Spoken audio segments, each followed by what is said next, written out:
Yeah, the fact you can't play with this, you should have known better than turn your back on it. Like this goes here, I got the marshal on that food, but the kid. Like they're calling for a doctor out here. Well, folks, here comes out Dr. Raleigh Kincaid now.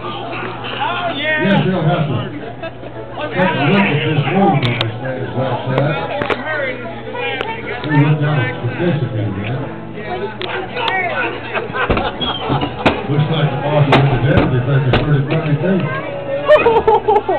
That boy walked right back in there. Well, the marshal and the deputy here this way. I'm calling out the kid. Calling them out.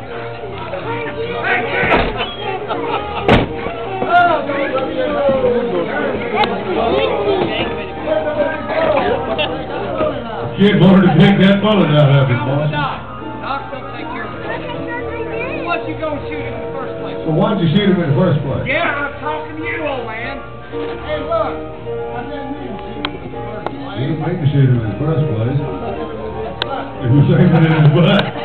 Granted, that was a hard target to miss. You know, we're the only ones that shoot in this town. Matter of fact, y'all are all under arrest. Marshal said you're all under arrest, Patrick.